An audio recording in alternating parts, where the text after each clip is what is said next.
5장. 벨사살 왕이 큰 잔치를 베풀고 1000명의 귀빈들을 초대하여 그들과 함께 술을 마시고 있었다. 벨사살 왕이 술을 마시다가 자기 아버지 느부갓네살이 예루살렘 성전에서 가져온 금은 그릇을 가져오라고 명령하였다.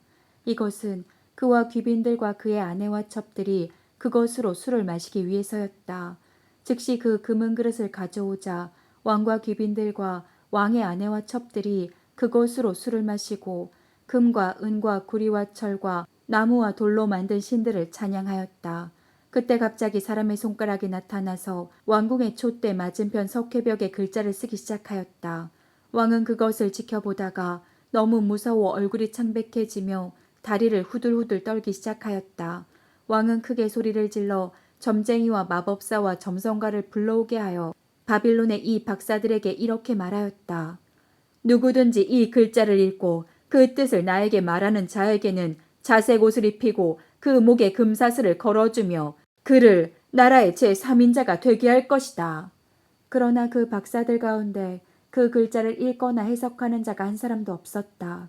그러자 벨사살 왕은 더욱 놀라 얼굴빛이 변하였고 거기에 모인 귀빈들도 당황하였다.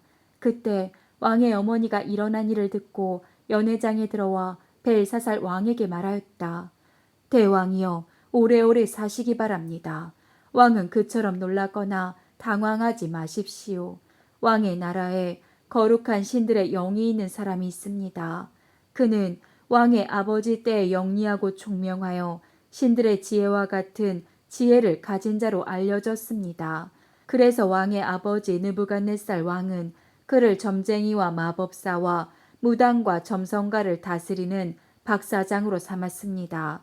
왕이 벨드사살이라고 부른 이 다니엘은 영민하고 특별한 지혜와 총명이 있어 꿈을 해몽하며 신비스러운 일을 밝히고 어려운 문제를 풀어냈습니다. 이제 다니엘이라는 사람을 부르십시오.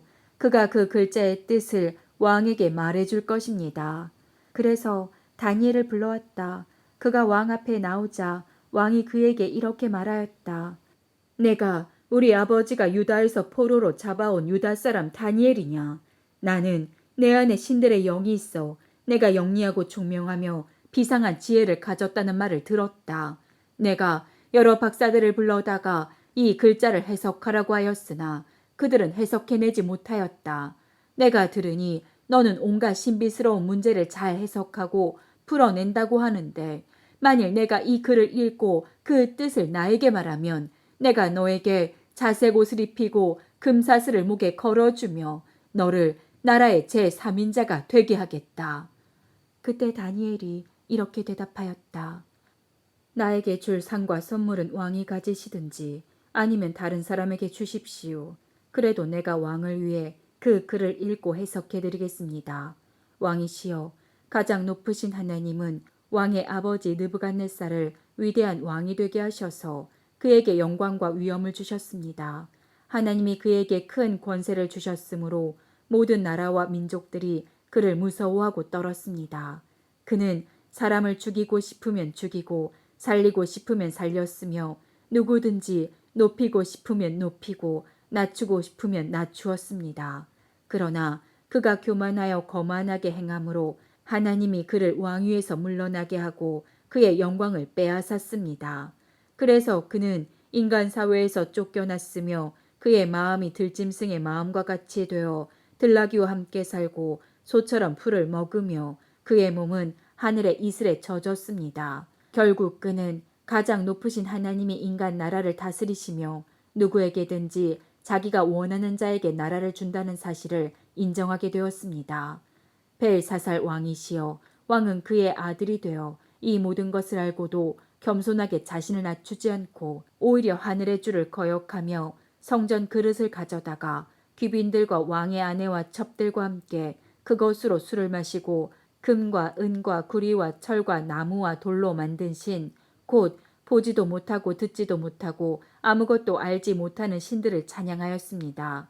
그러면서도 왕은 왕이 살고 죽는 문제와 왕이 행하는 모든 일을 결정하시는 하나님에게는 영광을 돌리지 않았습니다.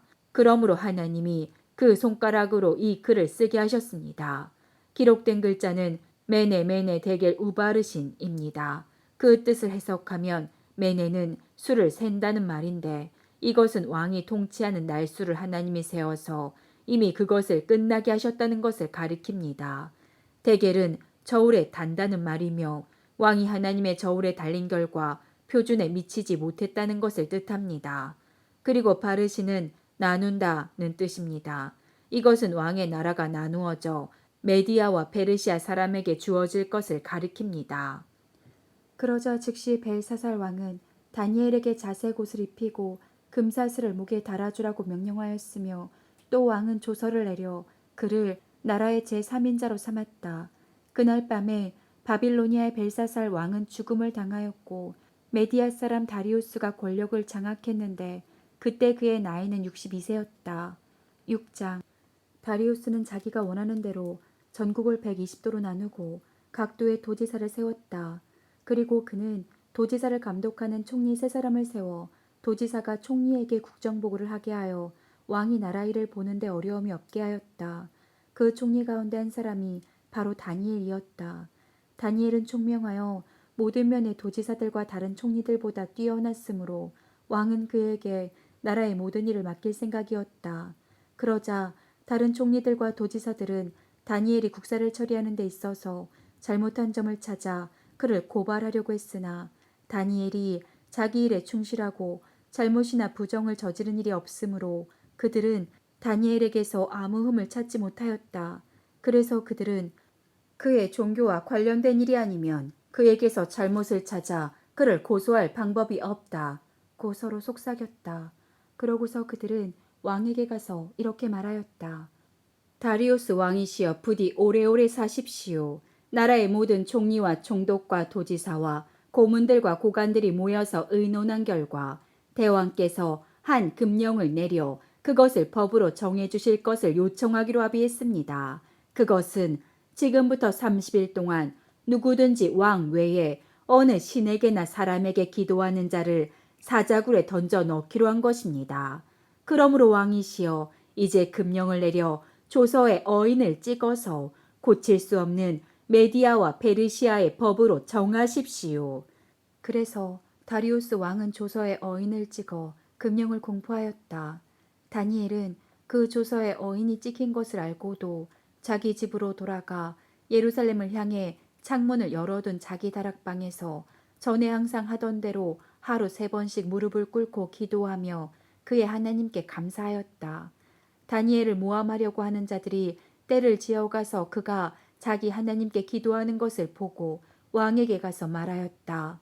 왕이시여, 대왕께서는 이미 금령의 어인을 찍어서 지금부터 30일 동안 누구든지 왕 외에 어느 신에게나 사람에게 기도하면 사자굴에 던져 넣기로 하지 않았습니까? 그러자 왕이 그것은 아무도 고칠 수 없는 메디아와 페르시아의 법으로 정한 것이다. 하고 대답하였다. 그때 그들은 유다에서 포로로 잡혀온 다니엘이 왕과 왕의 금령을 무시하고 하루 3번씩 기도하고 있습니다. 하였다. 왕은 이 말을 듣고 몹시 괴로워하며 다니엘을 구할 방법을 찾으려고 해가 질 때까지 고심하고 있었다. 그때 그들이 다시 왕에게 몰려와 이렇게 말하였다. 왕이시여, 메디아와 페르시아의 법률에 의하면 일단 왕이 공포한 법이나 금령은 고칠 수 없다는 사실을 기억하십시오. 그래서 왕은 하는 수 없이 명령을 내리고 말았다. 그러자 그들은 다니엘을 끌어다가 사자굴에 던져 넣었다. 그때 왕은 다니엘에게 내가 항상 섬기는 내 하나님이 너를 구원하시기 바란다 하고 말하였다. 사람들이 돌을 굴려다가 사자굴의 입구를 막았을 때 왕은 어인과 고관들의 인을 쳐서 봉하였다. 이것은 다니엘에 관한 일을 변경할 수 없도록 하기 위해서였다. 그러고서 왕은 궁전으로 돌아가 여느 때의 흥겨운 풍악도 마다하고 밤새도록 아무것도 먹지 않은 채 뜬 눈으로 지냈다. 다음날 왕은 새벽에 일어나 사자굴로 급히 달려가서 걱정스러운 목소리로 다니엘을 부르며 이렇게 말하였다. 살아계신 하나님의 종 다니엘아, 내가 항상 섬기는 하나님이 너를 사자굴에서 구할 수 있었느냐? 그때 다니엘이 대답하였다. 왕이시여, 오래오래 사시기 바랍니다. 나의 하나님이 자기 천사를 보내 사자들의 입을 막았으므로 사자들이 나를 해치지 않았습니다. 그분이 이렇게 하신 것은 나에게 죄가 없음을 아셨기 때문입니다. 왕이시여, 나는 또 왕에게도 잘못한 것이 없습니다. 그러자 왕은 너무 기뻐서 어쩔 줄 모르며 다니엘을 사자굴에서 끌어올리라고 명령하였다. 다니엘이 사자굴에서 올라왔을 때 그의 몸이 하나도 상하지 않았다. 이것은 그가 자기 하나님을 신뢰하였기 때문이었다. 그러자 왕은 명령을 내려 다니엘을 고소한 사람들을 끌어오게 하여 그들을 처자들과 함께 사자굴에 던져 넣게 하였다. 그들이 사자굴 밑바닥에 미쳐 닿기도 전에 사자들이 달려들어 그들의 뼈까지 다 부셔버렸다. 그때 다리우스 왕은 그의 제국 안에 있는 모든 나라와 민족들에게 다음과 같은 조서를 내렸다. 모든 나라와 민족들에게 평안이 있기를 바란다. 이제 내가 선언한다. 내 제국 안에 있는 모든 사람들은 다니엘의 하나님을 두려워하며 숭배하라.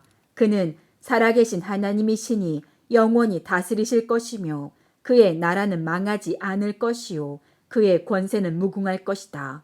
그는 구원도 하시고 건져내기도 하시며 하늘과 땅에서 놀라운 일과 기적을 행하시는 분이시다.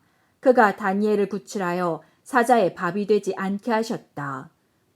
이렇게 해서 다니엘은 다리우스 왕과 페르시아의 키루스 황제 시대에 크게 이름을 떨쳤다.